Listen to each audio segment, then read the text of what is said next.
যারা রাজনৈতিক পক্ষসমূহ রয়েছেন তাদের কারোর মধ্যেই যে মোড অফ নেগোসিয়েশন বলা হয় যেটিকে, সেই সমঝোতার যে তাদের যে দৃষ্টিভঙ্গি, এটি তাদের মধ্যে নেই। ২ নম্বর হলো যে তারা যার যার অবস্থানে দ্য এক্সট্রিম রেজিস্ট্যান্স এই পর্যায়ে তারা আছেন। যে কটা শক্তি আছেন তারা কেউ ভয় পাচ্ছেন না প্রতিপক্ষকে। প্রতিপক্ষকে দমন করার জন্য হুমকি ধামকি, মব সন্ত্রাস থেকে শুরু করে মামলা মোকদ্দমা সবকিছু করা হচ্ছে। এতে অনেক মানুষ নির্যাতিত হচ্ছেন, অনেক মানুষ বাস্তুচ্যুত হচ্ছেন, কিন্তু সমস্যা হলো যে ভয় পাচ্ছেন না, কেউ ভয় পাচ্ছেন না।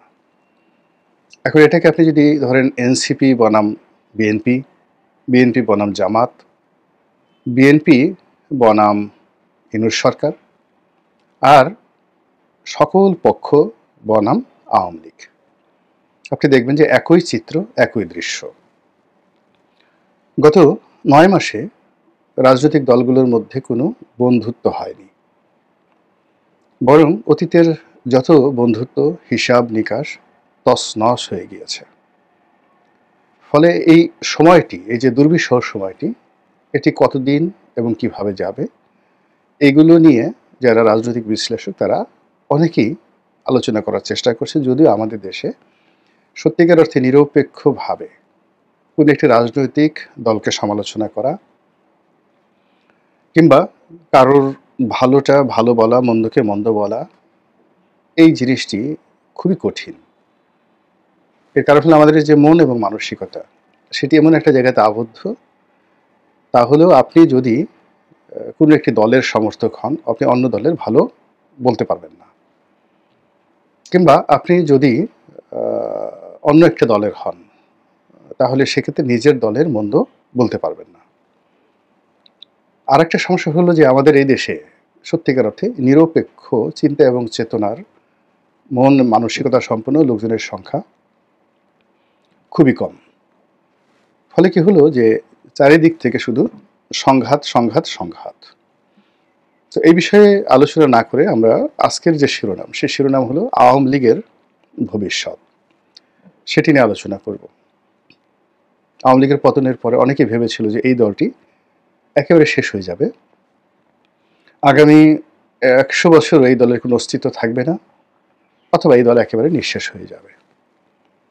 পরবর্তীতে যখন দেখা গেল যে না, এই দলটি নিঃশেষ হচ্ছে না, বরং যেখান তাদের সম্ভব সেখান থেকে তারা উকিঝুঁকি দিচ্ছে, তারপরে শেষে তারা সংগঠিত হওয়ার চেষ্টা করছে, তারা তাদের নিজেদের যে অবস্থান সেটি জানান দিচ্ছে, এবং তাদের যে প্রস্তুতি, সেই প্রস্তুতি স্পষ্টতই লক্ষ্য করা যাচ্ছে। ফলে আওয়ামী লীগের যারা প্রতিপক্ষ, তারা তাদের যে কৌশল, সেই কৌশলের যে এক্সট্রিম যে পদ্ধতি, সেটি তারা প্রয়োগ করা শুরু করলো। ইতিমধ্যে আওয়ামী লীগ নিষিদ্ধ করা হয়েছে, তার আগে ছাত্রলীগকে নিষিদ্ধ করা হয়েছে। এখন আওয়ামী লীগ কী করবে? দেখা গেল যে আওয়ামী লীগ নিষিদ্ধ হওয়ার পরে পুরো পরিস্থিতি দেশের এবং দেশের বাইরের সরকারের নিয়ন্ত্রণের বাইরে চলে গেছে। স্বয়ং ডক্টর মোহাম্মদ ইউনূস তিনি নিজে বলেছেন যে আওয়ামী লীগ নিষিদ্ধ করার পরে একটা যুদ্ধের পরিস্থিতি তৈরি হয়ে গেছে, এবং আওয়ামী লীগ নিষিদ্ধ হওয়ার পর আওয়ামী লীগ যে কাজগুলো করেনি, সেই কাজগুলো এখন তারা করা শুরু করেছে। আমি একে একে বলছি। প্রথমত তাদের বাংলাদেশে বিভিন্ন জায়গাতে ঝটিকা মিছিল, এই মিছিলের সংখ্যা বাড়িয়ে দিয়েছে। দেশের বাইরে থেকে তাদের যে বক্তব্য, বিবৃতি, সভা সমিতি, সেমিনার, এইগুলো তারা বাড়িয়ে দিয়েছে। তাদের ভাষা সংযত হয়েছে। তারা অনলাইনে অর্থাৎ ফেসবুকে, ইউটিউবে, এরপরে অন্যান্য সামাজিক মাধ্যম থেকে শুরু করে CNN, আল জাজিরার মতো বিখ্যাত প্রতিষ্ঠান, এবং ভারত এবং আমেরিকার যে সকল মূলধারার গণমাধ্যম রয়েছেন, প্রিন্ট মিডিয়া রয়েছেন, সেখানে যেভাবে বক্তব্য দিচ্ছেন এবং যেভাবে ও সকল পত্রপত্রিকায় আওয়ামী লীগের মিশন এবং ভিশন নিয়ে তারা যেভাবে প্রচারণা চালাচ্ছেন, এটি আওয়ামী লীগ বিরোধীদের জন্য রীতিমতো অশনির সংকেত। ২ নম্বর হলো যে তাদের বন্ধু রাষ্ট্র হিসেবে পরিচিত ভারত, ক্রমশই আওয়ামী লীগের প্রতি তাদের যে সমর্থন এটি বাড়িয়ে দিচ্ছে। অন্যদিকে স্পষ্টতই বোঝা যাচ্ছে যে আমেরিকা, জাপান এবং চীন এই ৩টি বৃহৎ রাষ্ট্র, তারা আওয়ামী লীগকে মাইনাস করে কোনো কথা চিন্তা করছে না। বরং তারা মনে করছে যে অনেকটা এই দল ফিরে আসতে পারে, তো কাজেই তাদের সঙ্গে নতুন করে যে যোগাযোগ স্থাপিত হচ্ছে এটি বোঝা যাচ্ছে, সব দিক থেকে বোঝা যাচ্ছে। সরকারের নড়াচড়া এবং বিদেশি রাষ্ট্রদূতদের কথাবার্তা এবং রাজনীতির যে একটা গম্ভীর যে অবস্থা, গোমট ভাব যেটিকে বলা হয়, তা দেখে কিন্তু এটা বোঝা যাচ্ছে। সবচেয়ে আওয়ামী লীগের জন্য এই মুহূর্তে সুসংবাদ হলো আওয়ামী লীগের ৩য় প্রজন্ম সামনের দিকে চলে আসছে এবং বাংলাদেশের রাজনীতিতে এই মুহূর্তে অন্য কোনো রাজনৈতিক দলের ৩য় প্রজন্ম সামনে এসে নেতৃত্ব দেওয়ার মতো পর্যায়ে নেই। এখন আওয়ামী লীগের প্রথম প্রজন্ম ৬০-এর দশকে যারা নেতৃত্ব দিয়েছেন এবং ৭০-এর দশকে বঙ্গবন্ধু এবং তার সহ যারা কর্মী। দ্বিতীয় প্রজন্ম হলো ৮০-এর দশক এবং ৯০-এর দশকে যারা নেতৃত্ব দিয়েছেন। এবং এই ৩য় প্রজন্ম হলো ২০০০ সনের পরে যাদের নেতৃত্ব আমরা দেখতে পাচ্ছি ২০০১ থেকে, এবং এদের সবার বয়সই ৫০-এর নিচে। তো এই যে ৩য় প্রজন্মের যে সকল নেতৃবৃন্দ আওয়ামী লীগে আছে, ঠিক ওই পর্যায়ের অল্প কয়েকজন নেতা বিএনপিতে আছেন। কিন্তু আওয়ামী লীগের নেতাদের যে আন্তর্জাতিকতা, তাদের শিক্ষা এবং তাদের যে গ্রুমিং, তাদের যে পদবি এবং পোর্টফোলিও, এর সমপর্যায়ে হয়তো বিএনপিতে সম্ভব ছিল। কিন্তু বিএনপি যেহেতু ওই রাষ্ট্র ক্ষমতার যে সুযোগটি সেটি পায়নি, ফলে তাদের গ্রুমিং হয়নি। আমি উদাহরণ দিলেই জিনিসটা বুঝতে পারবেন। যেমন আপনি গত কয়েকদিনে সাবেক শিক্ষামন্ত্রী মহিবুল হাসান চৌধুরী, মানে চট্টগ্রামের মহিউদ্দিন চৌধুরী সাহেবের ছেলের অনেকগুলো সাক্ষাৎকার দেখেছেন ইন্টারন্যাশনাল মিডিয়াতে। এখন ব্যারিস্টার মহিবুল হাসান চৌধুরীর যে স্মার্টনেস, তার যে বংশমর্যাদা, তার যে লিগেসি এবং তিনি যে ভাষায় কথা বলছেন, এ ভাষায় কথা বলার মতো আমি এখন পর্যন্ত বিএনপি, আওয়ামী লীগ, জাতীয় পার্টি এবং এই যে এখন যারা সরকারে আছে ডক্টর মোহাম্মদ ইউনূস নিজের সহ, তাদের কারোর মধ্যেই এই স্মার্টনেস আমি দেখিনি। প্রত্যুৎপন্নমতিত হঠাৎ করে কথা বলা, সাবলীলভাবে ইংরেজিতে কথা বলা এবং কথা বলতে গিয়ে ধীর এবং স্থির। যেমন আমি নিজে দীর্ঘদিন ধরে কথা বলি, কিন্তু গত কয়েকদিনে আমি দেখলাম যে আমি কথা বলতে গিয়ে যখন আবেগপ্রবণ হয়ে যাচ্ছি, তখন আমার চোখ দুটো গোল গোল হয়ে যাচ্ছে ব্যারিস্টার ফুয়াদের মতো, স্থির থাকতে পারছি না। মুক্তিযুদ্ধের কথা যখন আসে বা অন্য যে কোনো বিষয় যখন আসে, আমি কথা বলতে গিয়ে আবেগপ্রবণ হয়ে যাই। আমার হাত সাধারণত নড়ে না, কিন্তু ইদানিং দেখা যাচ্ছে যে মাঝে মধ্যে আমার হাত উঠে যায়। ফুয়াদের একই অবস্থা, ব্যারিস্টার ফুয়াদেরও একই অবস্থা। কথা কিন্তু একেবারে আপনি ফেলে দিতে পারবেন না, কিন্তু সে তার আবেগকে নিয়ন্ত্রণ করতে পারে না। আমিও ৩য় প্রজন্মের রাজনীতিবিদ, ফুয়াদ সম্ভবত ৩য় প্রজন্মের রাজনীতিবিদ, তার মানে বয়সের দিক থেকে, কিন্তু ফ্যামিলি লিগেছি হয়তো সেই প্রথম জেনারেশনের। তো সেই দিক থেকে মহিউদ্দিন চৌধুরী সাহেবের যে ছেলে, তার যে বক্তব্য, আমি দেখলাম যে আমার চাইতে অনেক অনেক চৌকস। মানে তিনি বলে যাচ্ছেন কিন্তু তার চোখ গোল গোল হচ্ছে না, মুখের অভিব্যক্তির কোনো পরিবর্তন নাই, চোয়াল শক্ত হচ্ছে না। তিনি তার মতো করে কঠিন কঠিন প্রশ্নসমূহের উত্তর তিনি দিয়ে যাচ্ছেন।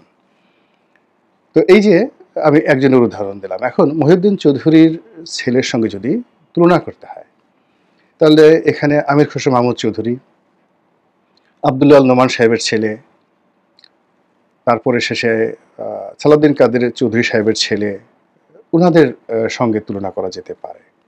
কিংবা মীর নাসির সাহেবের ছেলে মীর হেলাল, তাদের যে ট্র্যাডিশন, রক্তের যে ধারা, বংশমর্যাদা, শিক্ষা দীক্ষা সব কিছু রয়েছে। কিন্তু মহিবুল হাসান চৌধুরী একেবারে একটা মন্ত্রণালয়ের মন্ত্রী হিসাবে তার ভিতরে যে স্থিরতা এসেছে, তার ভিতরে যে দৃঢ়তা এসেছে, এটা শেখ হাসিনা তাকে ওইভাবে তৈরি করেছেন।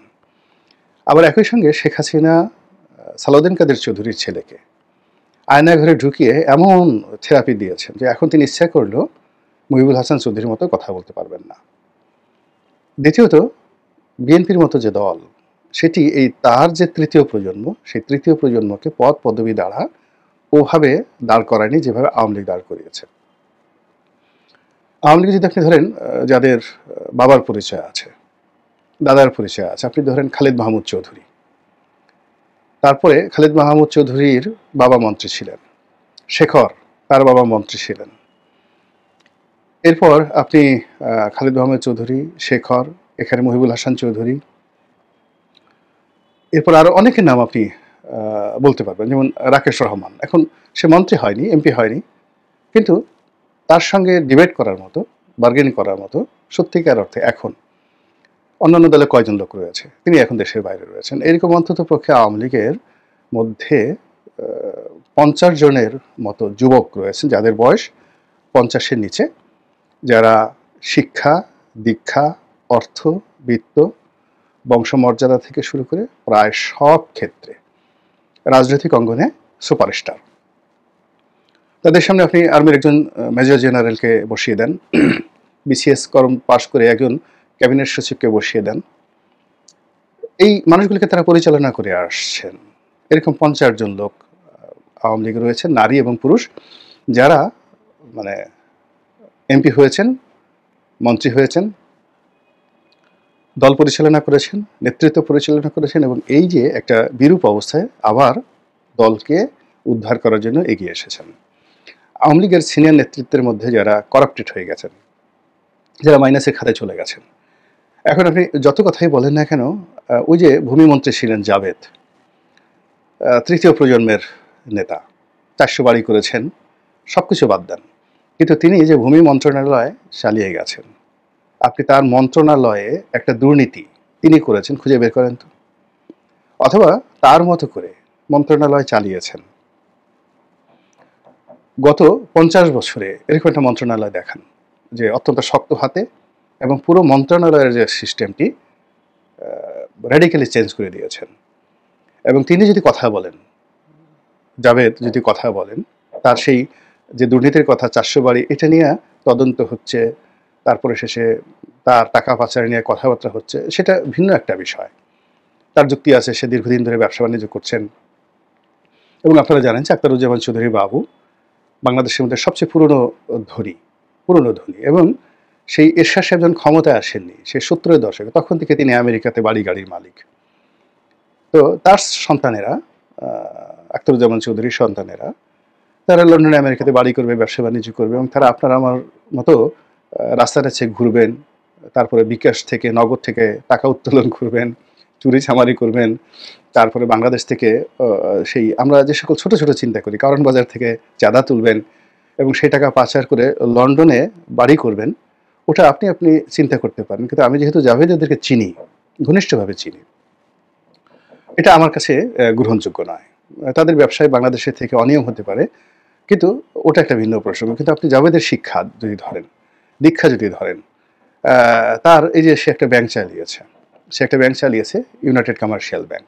এখন তার প্রতিপক্ষ এই ব্যাংকটা দখল করছে, কিন্তু তার সময়টিতে এই ইউনাইটেড কমার্শিয়াল ব্যাংকটা যে পর্যায়ে চলে গিয়েছিল, সম্মানে, কর্তৃত্বে, কীর্তিত্বে, সুনামে, সুখ্যাতিতে, এটি ইউসিবি ব্যাংক জন্মের পরে এভাবে হয়নি। এরকম জাভেদ আছে, মুহিবুল হাসান চৌধুরী আছে, শেখর আছে, খালিদ মাহমুদ চৌধুরী আছে, এইভাবে অনেক, মেয়েদের মধ্যে আরও অনেক আছে যারা তৃতীয় প্রজন্মে আওয়ামী লীগের যে রাজনীতি, সেই রাজনীতির সম্মুখ সারিতে এখন চলে আসছে। এবং এরা যদি নেতৃত্বের আসনে দাঁড়ায়, 50 জন নেতৃত্বের আসনে দাঁড়ায়, আন্তর্জাতিক অঙ্গনে, দেশের বাইরে, তাদের সামনে ইংরেজিতে, বাংলাতে কথা বলার লোক বাংলাদেশে নেই। তারা যদি কলম ধরে, তাদের সামনে কলম ধরার লোকও নেই। এমনি আপনি যতই বলেন না কেন, সজীব ওয়াজেদ জয়কে হাতে ট্যাটু এঁকেছে, গালাগালি করছেন পিনাকির ভাষায়, যত কিছুই বলেন না কেন, তার লেভেল অফ থিঙ্কিং, তার বন্ধু বান্ধব, আপনি এই ঢাকা শহরে কেউ কি বলতে পারবে যে জয় ঠিক কোনো টুন্ডা বাবু, টোকাই সাগর, মুরগি মিলন, এদের সাথে জয়ের সম্পর্ক ছিল, বন্ধুত্ব ছিল? কিংবা বাংলাদেশের কোনো নায়িকা গায়িকার সঙ্গে জয়ের যৌন সম্পর্ক ছিল, কিংবা বিভিন্ন জায়গাতে যে হেরেম আছে আমাদের এখানে, যেমন পাপিয়া কাণ্ড আছে, অমুক কাণ্ড আছে, বিভিন্ন সময় রাজনৈতিক নেতারা এমনকি সেই বলিউড থেকে নায়িকা গায়িকাদেরকে এনে তাদের যে বিকৃত রুচি চরিতার্থ করে। জয় সম্পর্কে এই ধরনের কথা কেউ বলতে পারবেন যে আমার এই সর্বনাশটা মুখে করেছে? আলটিমেটলি মূল ব্যাপার হলো যে আপনি জয় ধরেন, পুতুল ধরেন, তৃতীয় প্রজন্মের। এখন পুতুল যখন কথা বলেন, আপনি দেখেন তো এই যে WHO তে তিনি একটা আঞ্চলিক অফিস চালাচ্ছেন, যে কটা আন্তর্জাতিক সেমিনারে বক্তব্য দিয়েছেন, যে কটা ভিডিও বার্তা দিয়েছেন, তার যে উচ্চারণ এবং তার যে বাচনভঙ্গি এবং তার যে দৃঢ়তা, তার উপর এত ঝড় বয়ে যাচ্ছে, সেই ঝড়ের কোনো লক্ষণ কি আপনি পুতুলের বক্তব্যে দেখেছেন? জয়ের ক্ষেত্রে প্রযোজ্য। আবার ওদিকে যদি আপনি শেখ রেহানার জেনারেশনে যান, এখানে তিনজন, রূপন্তী, টিউলিপ এবং ববি, তাদের যে মেধা, যোগ্যতা, লেখাপড়া সব মিলিয়ে এমন একটা পর্যায়ে তারা তৃতীয় প্রজন্মটাকে দাঁড় করিয়েছে। ওই প্রজন্মে আপনি এখন জাতীয় পার্টি, জামাত, বিএনপি, এনসিপি, অন্যান্য যারা রাজনৈতিক দল রয়েছে, আপনি একবার একটু কল্পনা করেন তো, যুদ্ধটা আগামীর যে রাজনৈতিক যে যুদ্ধ প্রতিযোগিতা, এই প্রতিযোগিতায় কারা এগিয়ে আছে। আর এই প্রতিযোগিতা করার জন্য যে অর্থ দরকার, সেই অর্থটা আলটিমেটলি আওয়ামী লীগ এটা 2001 সনেই তারা সিদ্ধান্ত নিয়েছে যে তারা ওই ভুল করবে না। অর্থাৎ 2001 সনে আওয়ামী লীগ সিদ্ধান্ত নিয়েছে রাজনৈতিক দল হিসেবে যে তারা টাকা রোজগার করবে। এর কারণ হলো বিএনপি যে তাদের যখন বিপদ গেছে, সেই বিপদের সময় তারা যেভাবে সার্ভাইভ করেছে টাকার কারণে,